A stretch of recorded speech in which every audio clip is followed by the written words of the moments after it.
안녕하세요. 30대 초반의 여성으로서 현재는 혼자만의 시간을 보내고 있어요. 작년에 전 배우자와 헤어졌거든요. 결혼 생활이 2년이 채 되지 않아서 우리 사이에 자녀는 없습니다. 연인 시절 그 사람은 배려심 많은 사람이었죠. 각종 특별한 날들을 빠뜨리지 않고 챙겨주었고 생일이나 기념일마다 준비된 선물로 저를 감동시켰어요. 언제나 따뜻한 말투로 대해줬고요. 그 사람만큼 좋은 남자는 세상에 없다고 믿었습니다. 특히 우리 어머니를 대하는 태도를 보며 결혼 후에도 분명 저를 소중히 여기겠다는 확신이 들었어요. 사귈 때 친정에 보여준 모습이 정말 인상 깊었거든요. 하지만 결혼 반지를 낀 뒤로 그는 완전히 다른 사람이 되었습니다. 신혼 시기에 정말 자주 충돌했어요. 오래된 부부들보다 갓 결혼한 커플들이 더 격하게 다투는 게 일반적이라고들 하잖아요. 서로의 차이를 조율하는 단계라고 설명하기도 하지만 제 경험상으로는 아무리 애를 써도 좁혀지지 않는 간격이 존재하더군요. 부부가 갈라서는데 한쪽만 탓할 수는 없을 겁니다. 양손이 부딪혀야 박수 소리가 울리는 것처럼 말이에요. 그런데 안 그럴 줄 알았던 내 남자가 결혼하니 자기 집 챙기기 바쁜 사람이더라고요. 결혼해서 대부분 부부들이 남편 쪽에 맞춰 산다고 하잖아요. 저도 어느 정도는 살면서 감수하는 부분이 있었습니다. 하지만 돈 문제로 자존심이 상하니까 관계 회복이 안 되더군요. 사실 제가 남편과 이혼했다고 하면 주변 사람들 중에서는 그런 걸로 무슨 이혼까지 하냐는 반응도 있었습니다. 그런데 저는 꼭 배우자가 바람을 피우거나 무슨 사고를 쳐야만 이혼을 고려하는 건 아니라고 생각해요. 제 친구 중에서는 20대 중반에 결혼했다가 이혼하고 싶어 하는 친구가 있는데요. 얼마 전 만나 이야기를 나누다가 그 친구가 이혼을 고민하고 있는 충격적인 이유를 들었습니다. 바로 그 친구의 남편이 바람을 피우고 있다는 것이었습니다. 그것도 결혼해서 무려 4년 동안이나 감추고 있었다는 얘기였어요. 그때 저는 친구에게 당장 이혼하라고 얘기했었죠. 야, 너는 남편이 너 속이고 바람 피운 거 알았으면 생각할 것도 없이 내쫓아 버렸어야지. 무슨 고민 같은 걸 하고. 그래, 너는 애가 없으니 안 살면 그만이지. 나만 생각하면 벌써 같이 안 살았어. 근데 막상 이혼하려고 하는데 왜 이리 현실적인 문제가 많냐. 당장 살 집이며 경제적인 문제며 괜히 집은 공동명의를 해가지고 복잡해 죽겠다. 게다가 우리 딸 생각하면 내가 데리고 가서 키우는 것만이 능사는 아닌 것 같아서 여러 가지로 고민이야. 그래서 너는 그런 현실적인 문제, 복잡하다고 다른 여자랑 바람 피운 남자를 참고 살 수 있어? 못 참지. 남편만 보면 생각날 것 같아. 나도 참고 살려고 해볼까 했는데 이제는 한계인 것 같아. 헤어지자고 했더니 용서도 안 빌더라. 내가 원하는 대로 해주겠대. 친구 말을 듣는 순간 말문이 막히더라고요. 나라면 어땠을까? 솔직히 잘 모르겠습니다. 다만 분명한 건 내 성격상 절대 용납할 수 없다는 것이었습니다. 사랑이라는 감정 하나로 모든 걸 용서하고 이해한다는 건 불가능한 일이란 걸 결혼해 보니 알겠더라고요. 게다가 저는 불륜만큼은 절대로 인정할 수 없다고 결혼 전부터 단단히 못을 박아 놓았기에 때문에 남편도 잘 알고 있었습니다. 저는 부부 사이에 이혼하는 가장 큰 원인이 불륜처럼 상대방에 대한 배신인 줄만 알았어요. 그래서 나나 남편이 상대를 배신하지만 않으면 이혼할 일은 없을 거라 생각했습니다. 부부 둘 사이에 문제도 있었지만 저는 결혼 직후부터 시댁 식구들로부터 받은 상처가 참 많았습니다. 잠시 제 친정에 대해 말씀드리면 저에게는 친정 부모님이 세상 전부와도 같았습니다. 어릴 적 아버지께서 돌아가셔서 엄마 혼자 힘들게 저와 제 남동생을 키우셨기 때문입니다. 따라서 저는 늘 감사한 마음뿐이었고 결혼해서도 엄마에게 잘해드리고 싶었습니다. 물론 시부모님께도 마찬가지였고요. 저를 며느리로 맞아주신 거에 감사했고 부족하지만 나름대로 최선을 다해 효도하려 애썼습니다. 결혼 후 시댁 식구들과의 관계만큼 어려운 일이 없듯이 저 역시 그랬습니다. 그런데 어느 순간부터 갈등이 생기기 시작했습니다. 그것도 아주 사소한 부분에서 갈등이 시작되었는데요. 그 중에서 시어머니는 결혼 초에 며느리기 잡으시려는지 저를 유독 못살게 구는 일이 많았습니다. 가령 명절 차례상 준비라든가 김장 등 집안 대소사를 치를 때면 시어머니가 유독 예민하게 보시며 저를 타박하는 일이 잦았습니다. 특히 시댁에서 실수라도 하게 되면 불같이 화를 내시곤 했습니다. 또 신혼 초엔 시어머니께서 저보고 살쪘다고 대놓고 말씀하셔서 충격받았습니다. 제가 좀 통통한 편이긴 한데 그것 가지고 뭐라 하실 줄은 몰랐거든요. 그리고 저희 부부가 맞벌이인데 집안일은 전부 제 몫이었습니다. 심지어 명절 당일 아침 일찍 일어나 제사상 차리는 것도 며느리인 제 차지였습니다. 제일 기억에 남는 사건이 결혼하고 나서 처음 맞는 추석 연휴 전날이었는데요. 그날따라 가족들 음식 준비에 어머니 심부름에 신경 쓰느라 유난히 피곤했던 기억이 납니다. 그런데 온 식구가 다 모인 저녁 식사 자리에서 어머니로부터 엉뚱한 이유를 가지고 지적을 받았습니다. 젓가락 쓰는 거 보면 가정교육 잘 받았는지 못 받았는지 알 수 있는 법이라더니 너는 무슨 젓가락질을 그렇게 희한하게 하니? 자, 봐라. 이렇게 손가락으로 젓가락을 잡아야지. 너는 그게 뭐니? 어디 가서 그렇게 하면 욕먹어. 이제까지 다른 사람들은 너한테 아무 말 안 하던? 제 젓가락질이 뭐가 꼴보기 싫으셨는지 식구들 다 있는 데서 친정집 가정교육까지 언급하시길래 저도 조용히 말씀드렸습니다. 제가 왼손잡이라 엄마한테 혼나면서 오른손으로 젓가락질하는 거 배워서요. 그래서 그런가 봐요. 고쳐보려고 노력해볼게요, 어머니. 근데 이것 가지고 가정교육까지 운운하시는 건 말씀이 좀 심하신 것 같아요. 너 지금 뭐라고 했니? 너네 집에서는 이렇게 가르쳤니? 어른이 말하면 예, 알겠습니다. 다음부터는 주의하겠습니다 하면 끝날 일을 또박또박 따지고 들라고 했냐 말이야. 저는 어머니의 갑작스런 화에 당황스러웠습니다. 아니, 황당했습니다. 그때 어머니가 지었던 표정은 결혼 전에는 단 한 번도 본 적 없던 싸늘한 표정이었기 때문입니다. 그런데 더 황당했던 건 그렇게 화를 내시고 내 말은 들어보지도 않고는 이내 눈물을 보이셨다는 겁니다. 그 상황에서 오히려 눈물을 보일 사람은 며느리인 제가 아닌가요? 그런데 어머니가 눈물을 보이시는 영문을 알 수 없었습니다. 갑자기 우시는 어머니 때문에 당황한 저는 어머니께 물었습니다. 어머니, 왜 갑자기 우시고 그러세요? 제가 뭐 실수한 게 있나요? 별다른 말을 하지도 않았는데 어떤 말이 마음이 상하신 건지 제 말을 들은 어머니께선 대뜸 내게 따지듯이 물으셨습니다. 넌 대체 뭘 배웠길래 어른한테 함부로 반말이야. 어디서 배워 먹은 버릇머리야. 어머니의 갑작스런 화에 저는 말문이 막혔고 도무지 이해할 수 없었습니다. 순간 식당 주위로는 냉기가 감돌았고 남편과 시아버지 표정도 한 얼어붙는 걸 느꼈습니다.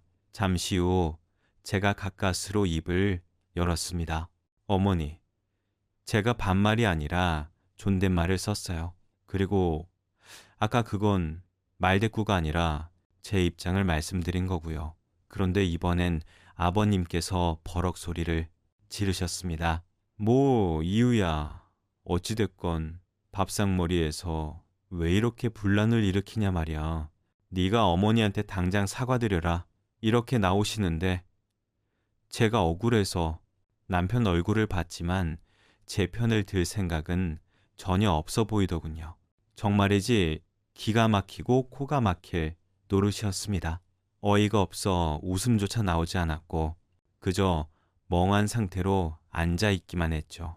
그러자 보다 못한 남편이 나서서 중재에 나섰습니다. 아이, 자자 그만들 하세요. 당신이 그냥 죄송하다고 한마디 하면 되잖아. 엄마도 이제 그만하세요. 이게 뭐 울기까지 할 일이라고. 그래 이 사람도 모르고 한 소리잖아요. 남편이 나서고 나서 그제야 상황이 마무리가 되었습니다.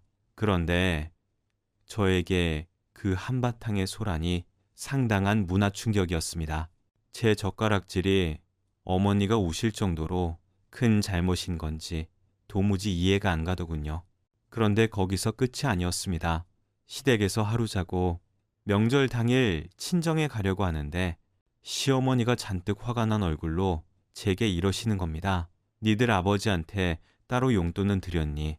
시아버지에게 용돈을 따로 드렸냐고. 묻는 어머니 말에 당황한 저는 남편을 쳐다봤습니다. 사실 양가 부모님에게 명절이나 특별한 날 챙겨드리는 용돈은 같은 액수로 드리기로 남편과 미리 얘기를 한 상황이었거든요.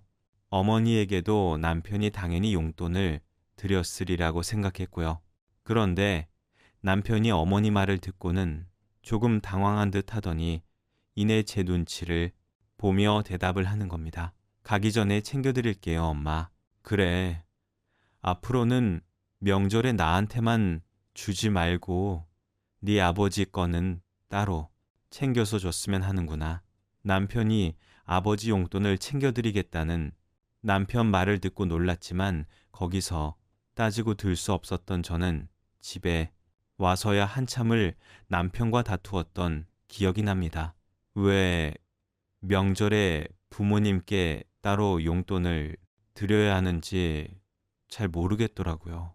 양가에 50만 원씩 준비해 드리기로 한 거였는데 어머니는 그걸 자기가 받은 돈이라 생각하셨고 아버지는 따로 드려야 하는 거라고 너무나 당연한 듯 말씀하셨으니까요.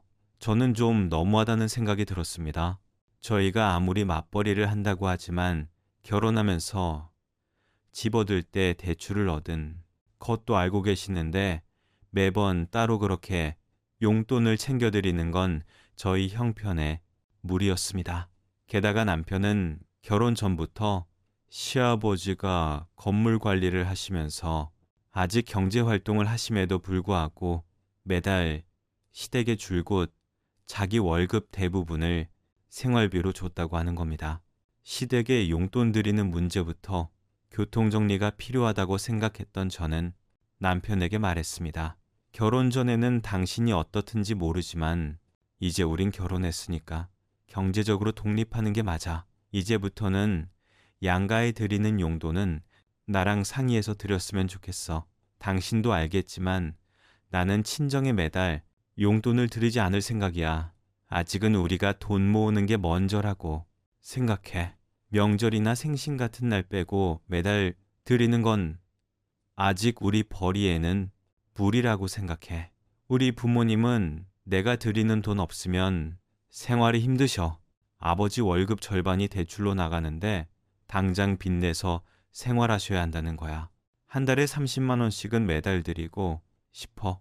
제 월급은 고작 해야 250 남짓이었고 남편도 300만 원이 조금 넘는 정도였는데 이래저래 대출이자며 고정지출 나가면 사실 30만 원씩 용돈 드리는 것도 적은 돈은 아니었습니다. 남편은 생활비 드리는 액수를 줄일 수는 있어도 안 드리는 건 당장 어렵겠다길래 저는 속상하긴 했지만 일단 수긍했습니다.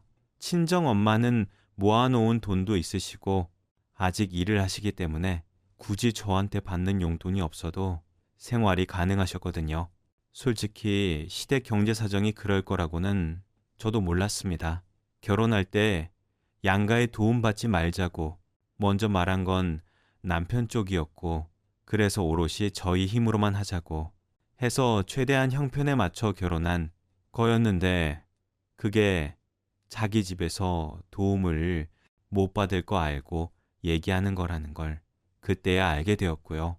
뭐 거기까지는 그래도 납득했습니다. 저 역시 친정엄마가 저 결혼하는데 부담되는 건 원치 않았으니까요. 하지만 경제적으로 어느 한쪽 부모가 자식한테 기댄다는 건 상당히 부담스러운 일이긴 했습니다. 그런데 결혼 후 줄곧 맞벌이를 해왔지만 둘이 번다고 벌어도 이상하게 형편은 좀처럼 나아지지 않았습니다. 매달 대출금을 갚고 나면 빠듯한 생활비 탓에 늘 쪼들리는 기분이었습니다. 그럼에도 불구하고 저는 할 도리는 해야 한다는 생각에 시부모님 생신이나 명절 때면 어김없이 선물이나 용돈을 따로 챙겼습니다. 물론 경제적으로 여유가 많지는 않았지만 친정엄마에게는 인색해도 시댁 부모님께는 형식적으로라도 잘하고 싶은 마음이 컸습니다. 그래야 나중에 혹시라도 서운하다는 소리를 듣지 않을 것 같아서요. 물론 형편이 넉넉하다면야 걱정 없이 들을 수 있었겠죠. 하지만 그 당시 상황에서는 무리였습니다. 이혼한 지금에 와서야 돌이켜보면 제가 참 이기적이고 못된 딸이었죠. 어쨌든 엄마에게 미안한 마음에 명절이나 생신 때면 선물 사드리긴 했지만 그걸로 충분하다고 생각했습니다. 엄마는 그것도 부담스럽다면서 우리가 당신 때문에 돈 쓰는 걸 극도로 싫어하셨지만요. 아무튼 처음 결혼 생활 1년간은 그렇게 아끼고 사는데도 불구하고 통장에 돈이 모이지가 않았습니다. 그런데 어느 날 남편이 다음 달에 나갈 카드값이 많다며 한숨을 쉬더라고요. 우리는 대체 왜 돈이 안 모이는 거야? 아무래도 돈 관리를 한쪽에서 하는 게 낫지 않아. 각자 생활비 내면서 하니까 돈이 중구난방으로 가는 거잖아. 남편은 경제권을 하나로 합치길 원했고 우리가 돈을 못 모으는 이유가 자기가 돈 관리를 전적으로 하지 않아서라 생각하는 듯 했습니다. 도대체 뭐가 문제일까? 고민 끝에 제가 그랬습니다. 당신 계좌 내용 나한테 다 보여줘봐. 대체 뭐가 문제인지 좀 봐야겠다. 보고 당신 말이 맞은 것 같으면 당신한테 경제권 주는 거 생각해 볼게. 그래서 제가 남편과 저의 지출 내역을 좀 살펴봤는데요. 남편 계좌를 보니 매월 고정적으로 나가는 지출 항목에 눈이 띄었습니다. 그건 다름 아닌 시부모님께 드리는 용돈이었습니다. 그런데 매달 30만 원씩 드리기로 한 용돈 외에도 부수적으로 챙겨드렸던 돈이 꽤나 되더라고요.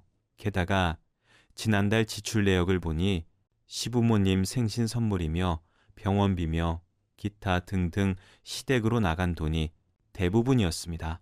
물론 남편이 저보다 수입이 더 많긴 합니다. 그러니 어떻게든 감당했겠지만 액수가 너무 과하다 싶었습니다.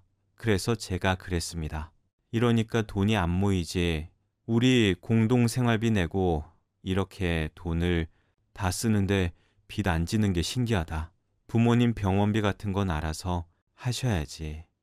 이런 것까지 우리가 다 부담해야 하는 건 좀 아닌 것 같아. 아직 우리 형편이 이러니까 대출 갚을 때까지는 용돈만 드리자고 한 거잖아. 당신 같으면 내가 우리 엄마 병원비며 마트에서 사는 거 전부 내가 비용 드린다고 하면 흔쾌히 그러라 할 수 있어? 당신은 우리 부모님한테 드리는 돈이 아까워서 이러는 거야. 아니, 막말로 나도 솔직히 서운해. 내가 우리 엄마 덜 챙기는 건 순전히 우리 부부를 위해서 그런 거야. 우리가 같이 버는 돈이기 때문에 최대한 당신이 피해 안 느끼게 하고 싶지 않아서 그런 거지. 내가 챙길 줄 몰라서 이러는 거 아니라고. 양가 부모 똑같이 챙기는 건 기본. 아니야. 그래도 나는 당신 사정 듣고 시댁을 더 챙기는 거 뭐라 한 적 없잖아. 그럼 당신도 알아서 적당히 해야지. 나한테 말도 안 하고 이렇게 할 거면 뭐하러 결혼했어? 그냥 혼자 살아. 뭐 적당히 내가 우리 집 돈을 우리 부모님한테 다 갖다 퍼주기라도 했어. 당신은 뭐 얼마나 잘했다고 그래. 당신 솔직히 우리 엄마한테 생신이랑 어버이날 빼고 단돈 10원이라도 용돈 쓰시라 드린 적 있어? 없잖아. 나는 그래도 당신 부모님한테 형식적으로라도 할 도리는 했어. 아무튼 이럴 거면 우리 엄마한테도 한 달에 10만 원이라도 드려. 그런 제 말에 남편으로부터 뜻밖의 대답이 돌아오더군요. 우리 부모님한테 드리는 건 안 아까운데 이상하게 처가에 주는 돈은 왠지 모르게 아깝더라. 우리 형편이 이런데 장모님한테까지 매달 드리는 건 사실 어렵다는 거 당신도 잘 알잖아. 그 말 듣고 기가 막혔습니다. 제가 그동안 시댁에 해온 행동이 후회스러울 정도로요. 아무리 경제적으로 여유가 없다고 하지만 그건 배우자 부모에 대한 기본적인 마음 씀씀이 아닌가요? 자기 부모에게는 매달 도움 갖다 바치면서 정작 장모에게는 양말 켤레 드리지 않는 사위가 대체 어디에 있단 말입니까? 정말이지. 그때 남편에 대한 정이 뚝 떨어지더군요. 그러면서 한다는 소리가 더 웃겼습니다. 우리 부모님은 원래 결혼하면 처가보다는 시댁을 잘 챙기라고 하셨던 분들이셔. 원래 결혼하면 여자는 남자 쪽한테 잘해야 하는 게 맞아. 이건 당신이 좀 이해해줘. 우리 집이 원래 그래. 내 동생한테도 시댁에 잘하라고 하시는 분들이거든. 이런 궤변을 늘어놓는 겁니다. 그런데 과연 그 말대로 했을까요? 그 말대로라면 얼마 전 결혼한 시누이도 남의 식구 될 사람이니 대충 있는 형편대로 맞춰서 시집 보내는 게 맞았겠죠. 그런데 제가 알기로 저와 동갑의 시누이는 절대 시집을 대충 갈 만한 만만한 사람이 아니었습니다. 결혼해서 시어머니 못지않게 저를 갈구던 것이 시누이였으니까요. 때로는 시어머니보다 더하게 쓸데없는 참견질을 하는 일도 자주 있었습니다. 게다가 남의 식구 될 사람이니 시집 대충 보낸다는 건 말뿐이었고요. 어쨌든 남편은 자기가 경제권을 가지길 바랐고 저는 저대로 제가 돈 관리를 하겠다는 의견을 주장했습니다. 서로 양보를 안 하니 당연히 의견은 좁히지 못했고요. 결국 각자 관리하는 방식으로 당분간 지낼 수밖에 없었습니다. 저는 남편과 결혼 생활 중 그 부분이 불만이 가장 컸지만 역시나 해결되지 못한 채였고 그러던 와중에 시누이가 결혼을 하게 되었습니다. 그런데 딸은 남의 식구니 형편대로 보낸다던 어머니는 말과는 전혀 다른 행동을 하시더군요. 결과적으로 그 일이 제가 이혼을 고민하게 된 계기가 되기도 했고요. 시누이가 결혼식을 얼마 안 남기고 있을 때 일이었습니다. 가족끼리 모여 식사를 하는데 갑자기 시어머니가 저를 따로 부르시더군요. 그러더니 대뜸 이렇게 말씀하셨습니다. 시누이 결혼하는데 너네가 좀 도와줘야겠다. 공부만 하느라 직장 생활 늦게 해서 모은 돈이 많지가 않아. 한 1,000만 원 정도만 도와주면 좋을 것 같구나. 동생 결혼하는데 당연히 그 정도는 생각했을 거잖아. 그 말 듣는 순간 말문이 막혔습니다. 차라리 남편이 있는 데서 말씀하셨다면 말이라도 맞출 텐데 저만 따로 불러 얘기하는 거 보니 이미 남편은 알고 있는 것 같기도 했고요. 일단 남편과 상의해보겠다고 대답을 했는데 머릿속이 복잡해졌습니다. 우리 딸 시집 갈 때는 넉넉히 해줘야지. 이렇게 말씀하시는 어머니 말 듣는데 서운한 감정이 밀려왔습니다. 아니, 그럼 자기네 아들 장가 보낼 때는 뭐 얼마나 해줬길래 저러시나 싶었습니다. 솔직히 말해서 결혼 전부터 그날까지 저는 단 한 번도 시댁에서 금전적 지원을 받아본 적이 없습니다. 흔한 용돈, 단돈 5만 원도 받은 적이 없어요. 남들 다 아는 혼수며 예물 예단 다 생략했고 양가 어른들 모두 허례허식 없이 간소하게 하자고 하셔서 정말 필요한 것만 준비해 결혼했습니다. 게다가 시댁은 저희 부부에게 축의금은 커녕 결혼 선물 하나 해준 거 없습니다. 그런데 당신 딸 시집 보내자고 며느리 따로 불러 돈 1,000만 원을 보태라고 하는 게 정상인지 모르겠더군요. 그날 밥을 어떻게 먹었는지 기억도 안 나네요. 집에 와서 남편에게 물어보니 남편도 몰랐다고 하는 겁니다. 나도 몰랐어. 어머니가 나한테는 얘기를 안 하셨다니까. 어머니는 돈이 며느리 주머니에서 나오는 줄 아시고 당신한테 먼저 말씀하신 것 같은데 아까 어머니한테 물어보니까 미안하대. 지금 부모님도 형편이 그렇다고 우리가 좀 도와줬으면 하시더라고. 당신이 좀 이해해줘. 당신은 어쩔 생각이야. 나는 1,000만 원까지 해야 하나 싶어. 우리가 돈이 많은 것도 아니고 그냥 우리 형편대로 하자. 솔직히 우리 형편에 1,000만 원 하면 몇 달 동안 라면만 먹어야 하는 거 알잖아. 남편은 제 말에 못마땅한 표정을 짓고는 대답도 안 하더군요. 저는 남편에게 제가 생각한 축의금의 절반 정도를 제시했고 그 후 별말이 없길래 알아서 하겠거니 하고 말았습니다.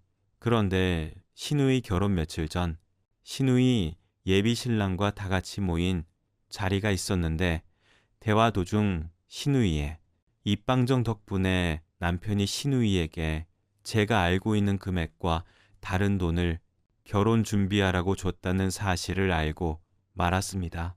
오빠 덕분에 가전제품은 내가 하고 싶은 걸로 다 했어. 이 사람이 TV 욕심 많았거든. 돈 없어서 대충 예산에 맞추려고 했는데 갑자기 1,000만 원 여유 생겼다니까? 이 녀석이 85인치 하겠다는 거야. 일평생 한 번이니까 소원 들어줬지 뭐.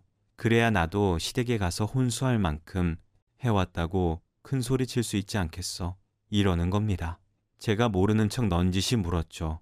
아가씨, 1,000만 원 가지고 모자라지 않았어요? 그랬더니 신우이가 하는 말이 쓰고 남은 거요. 그걸로 신혼여행 때 써야죠. 암튼 고마워요.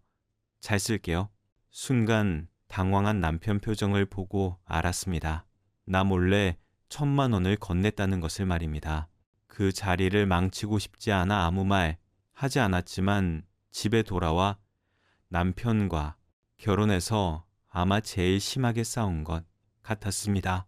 저는 신우이에게 1,000만 원이라는 큰 돈을 저와 상의 없이 턱하니 보냈다는 것도 열받았지만 남편이 거짓말을 했다는 사실 때문에 더 화가 났습니다.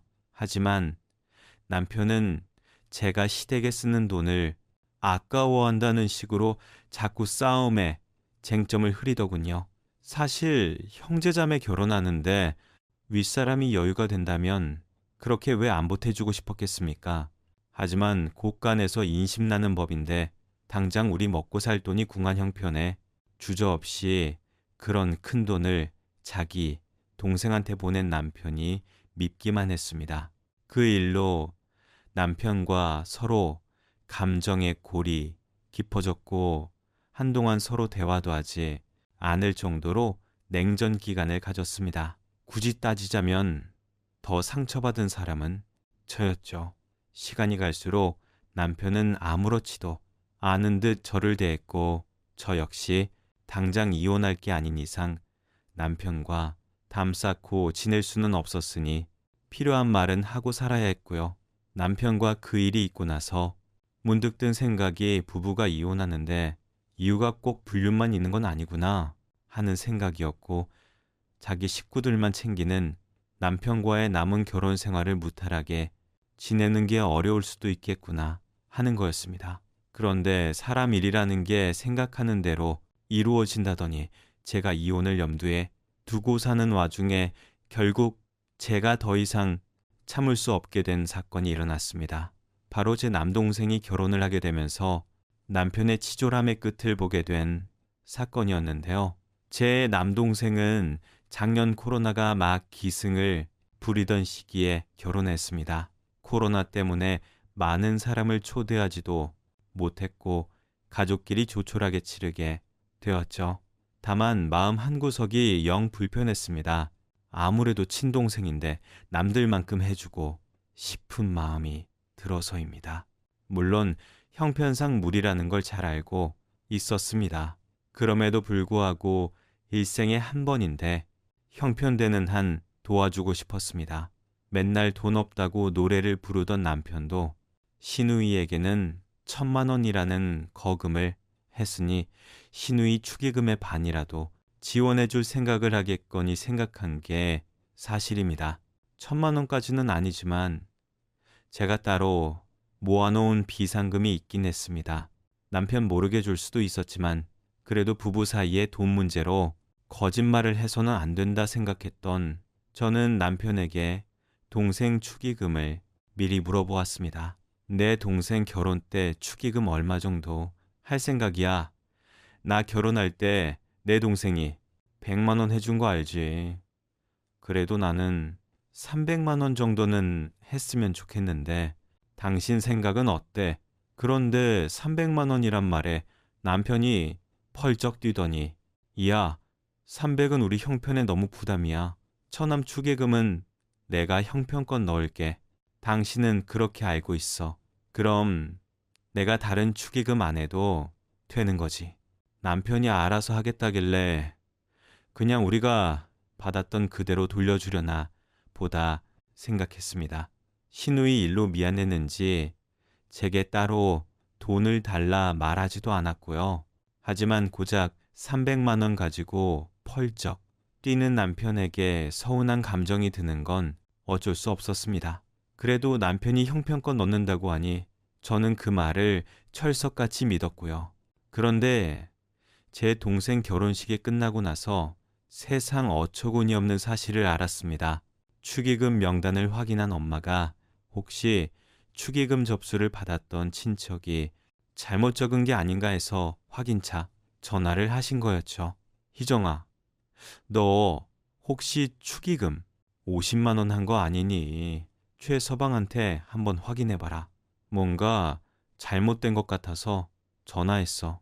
엄마, 그게 무슨 말이에요? 축의금이 50이라니 나는 100만 원 한다고 들었던 것 같은데.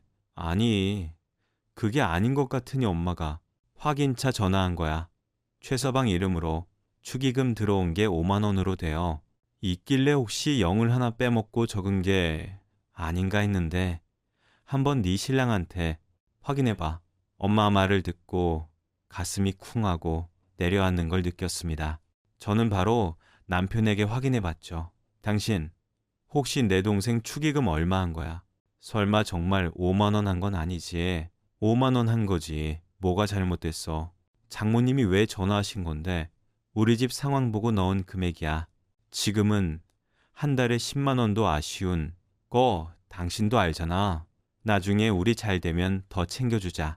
내가 지금 대출 내랴 부모님 챙기랴 너무 힘들어서 그래. 그 말을 듣고 그게 사실이라는 거 안 순간 정말 남편을 때리고 싶더라고요. 뭐 5만 원? 당신 진짜 미쳤어. 내 동생이 무슨 회사 사람이야.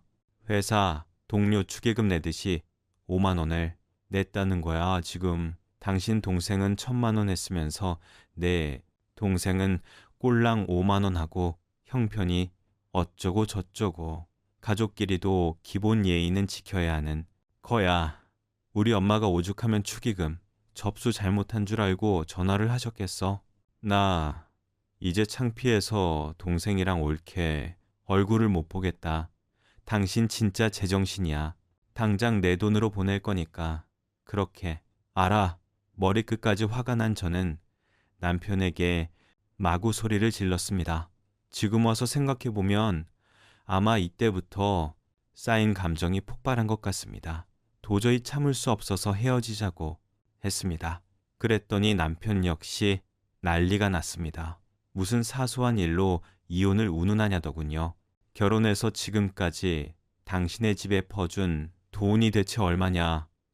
내가 진작에 알아보고 때려치웠어야 하는 건데 이런 걸 보고 나니까 확신이 드네. 우리 이혼하자. 당신 같은 쪼잔한 사람과는 못 살겠으니까 나랑 이혼하고 당신 벌어서 마음대로 갖다 바쳐. 야, 너는 시집 왔으니까 출가 외인이야. 우리 집에 쓰던 돈이랑 너네 집에 쓰는 돈이 같다고 생각하냐? 무슨 개소리야. 그럼 당신 동생은 이제 시집가서 출가 외인이니까 집에 오지도 말고 가족들 경조사는 돈 한 푼 안 내도 된다는 거냐? 진짜 치사한 인간이야, 당신. 맨날 돈 없다는 말 입에 달고 살면서 당신 동생 결혼할 때는 1,000만 원 보내고 내 동생은 5만 원을 보내냐? 나가서 한번 물어봐. 내가 화내는 게 이상한 건지. 그래, 이혼하고 싶으면 어디 해봐. 당신이야말로 나가서 물어봐. 나같이 가정적이고 부모한테 잘하는 사람이 어디 있냐. 내가 당신 여자 문제로 속 썩인 적 있어. 없잖아. 근데 이혼한다고. 지나가는 개가 웃겠다. 남편은 제가 이혼을 요구하는 것 자체를 이해하지 못했고 심지어 비웃기까지 했습니다. 그런 사람하고 무슨 대화를 더 하겠어요. 저는 이미 이혼하겠다는 마음을 굳힌 상태였고요. 말다툼 끝에 저는 남편에게 내 이름으로 계약한 집인이 나가라고 했습니다. 그러나 남편은 버티고 안 나가더라고요. 자기가 왜 나가냐며 이혼 얘기는 제 입에서 먼저 나온 게 아니냐고. 나가라면 네가 나가라고 하더군요. 먼저 집에서 나가는 사람이 불리하다는 말을 들은 적이 있어서 저도 끝까지 버텼습니다. 저 여태껏 살면서 누군가를 패고 싶다는 생각을 해본 적이 없었는데 그때는 남편의 면상을 한 대 치고 싶은 충동까지 들더군요. 이미 저희 부부 사이 신뢰는 회복할 수 없었습니다. 저는 그날 이후 회사 연차까지 내고 바로 변호사 사무실로 찾아가 상담을 받았습니다. 그랬더니 제 경우에도 배우자로부터 부당한 대우를 받은 경우로 볼 수 있다고 하는 겁니다. 어찌 보면 갖다 붙이기 나름인 것 같기도 하지만 분명 제가 부당한 대우를 받은 건 맞으니까요. 소장을 접수하기 전에 저는 마지막으로 남편에게 협의 이혼 의사를 물었습니다. 당신이 협의 이혼해주면 둘이 조용히 끝내겠지만 그게 아니라면 나는 소송해서라도 이혼할 거야. 그 경우엔 나도 위자료를 최대한 청구할 거라는 사실은 알아도 당신 정말 이혼하겠다는 거야. 아, 대체 내가 무슨 큰 잘못을 했다 그래. 나중에 금전적으로 여유 생기면 처남한테 주자고 했잖아. 고작 이런 일로 소송까지 한다는 거야. 당신 잘못을 모른다는 게 가장 큰 문제야. 당신은 앞으로 10년이 지나도 여유가 안 생길 사람이야. 뭐 돈이야 벌겠지. 근데 당신 마음 씀씀이는 20년이 지나도 그대로일 듯 싶다. 나는 당신같이 이기적인 사람이랑은 못 살아. 평생 당신 집에만 봉사할 여자를 잘 찾아봐. 남편은 제가 이혼을 하자고 한 걸 협박 정도로만 들었던 것 같습니다. 자꾸 별거 아닌 걸로 이혼하자고 한다며 저를 예민한 여자 취급하길래 한마디 해줬습니다. 당신같이 행동하는 게 배우자한테 부당한 대우를 하는 거야. 알겠어. 부부가 꼭 서로 극단적인 이유가 있어서 이혼하는 줄 알아. 나는 이 집에 와서 종노릇하고 돈 벌어준 사람일 뿐이었어. 말로는 가족이라면서 당신한테는 나랑 우리 가족 친정 식구들은 가족이 아니었잖아. 내 말이 틀려. 당신처럼 자기 식구들만 챙기는 것도 충분히 이혼 사유야. 뒤늦게 꼬리를 내리고 미안하다 말하는 남편이었지만 저는 이미 정이 떨어졌는지 측은함 하나조차 생각조차 들지 않았습니다. 아무래도 순순히 이혼할 생각이 없어 보이길래 제가 소장 접수하겠다 하니 뭐라는 줄 아세요? 역시나 돈 없다 노래를 부르는 남편은 위자료를 저에게 주는 게 아까웠는지 울며 겨자 먹기로 도장을 찍어주겠다고 하네요. 솔직히 말하면 그렇게 나올 줄 어느 정도는 짐작했습니다. 사실 변호사 상담 받을 때 혼인 기간이 짧기 때문에 위자료가 많이 산정되지 않을 거라 말은 들었습니다. 둘이 정확히 재산 나누고 단돈 1,000만 원이라도 받으면 다행이라 생각하자고요. 손쉽게 남편 쪽에서 소송 비용 부담하는 거지만 그래도 변호사 수임료 당장 나갈 거 생각하면 속이 쓰렸는데 잘 됐다 싶었습니다. 그래, 이혼 순순히 해주겠다는 거지. 대신 내 계산대로 정확히 안 해주면 바로 소장 접수할 거니까 그렇게 알아. 우리 같이 돈 모은 거 내 돈으로 전부 돌려줘. 그리고 그동안 내 돈으로 생활비 따로 쓴 거랑 당신 부모님한테 내 돈으로 드린 돈 그거 다 청구할 거야. 입금 똑바로 해.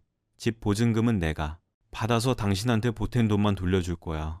남편은 저의 요구사항을 듣더니 이제 이혼하는 마당에 자기를 다 털어먹을 생각이냐며 분개했지만 아랑곳하지 않았습니다. 저는 미리 작성해 놓은 이혼 서류를 남편에게 들이밀었습니다. 그랬더니 조금 전까지 울상이었던 사람이 한다는 소리가 당신 참 대단하다. 미리 계산해서 다 준비까지 해놨네. 그래, 나도 너랑 지긋지긋하다. 그냥 당신하고 싶은 대로 해.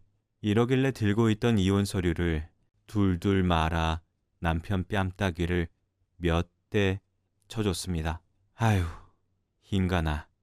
다른 여자 인생 망치지 말고 너는 평생 혼자 살아라. 그 인간은 분한지 씩씩거리며 이혼 서류에 서명을 했고요. 그런데 결론만 말씀드리자면 저 결국 협의 이혼 못하고 소송했습니다. 이혼해 줄 것처럼 사인까지 했던 그 인간은 같이 법원에 가야 하는 날 약속을 안 지키고 나오지도 않았어요. 그래서 결국은 소송했습니다. 그 인간은 애초부터 저랑 이혼해 줄 생각이 없었던 거였어요. 설마 내가 소송까지 하겠냐 싶었겠죠. 하지만 저는 바로 남편 본가로 소장 날려줬고 집에서 쫓아냈습니다. 시댁에서도 난리가 났었는지 저한테 전화가 여러 번 왔었지만 제가 전화로 스트레스 받을 이유는 없다고 생각해서 다 거부했습니다. 소장 접수하고 재판날에 저는 법원에 갔는데 남편은 답변서도 제출하지 않았고 출석도 안 했습니다. 그 후 그 인간은 법원에서 통보한 조정기일에는 출석을 하긴 했더군요. 이미 이혼은 돌이킬 수 없다는 걸 그제야 받아들였는지 소장에 적힌 대로 재산 분할하고 저는 위자료로 1,000만 원 받았습니다. 남편과의 짧은 결혼 생활은 그렇게 끝났네요. 그 후 다행히 집은 빨리 정리가 되어서 저는 지금 친정엄마와 함께 지내고 있어요. 재혼에 대한 계획은 당분간 없어요. 그렇지만 이혼한 선택을 후회하진 않습니다. 오히려 신속하게 좋은 판단을 내렸다고 여기고 있어요. 한 차례 경험했으니 다음에는 더 현명하게 할 수 있을 거란 생각이 들거든요. 결혼 이전에는 원하는 건 뭐든 자유롭게 하며 지냈어요. 친구들과 밤새도록 술자리를 가져도 다음날 업무에 지장 없었죠. 지금은 늦은 시간에 연락하는 지인들이 모두 기혼자라 만남 자체가 어렵고 주말에 혼자 영화관에 가는 것도 왠지 망설여지더라고요. 아직은 모든 걸 단독으로 하는 게 조금 낯설게 느껴지기도 해요. 혹시 여러분 가운데 부부간에 심각하지 않은 갈등이라며 그냥 견디며 사시는 분 계신가요? 그렇게 하지 마시라고 권하고 싶어요. 부부간 갈등이 대화를 통해 풀릴 수 있는 성질이면 좋겠지만 저같이 근본적인 가치관 차이로 절대 해소 불가능한 문제라면 헤어짐도 하나의 해답이 될 수 있어요.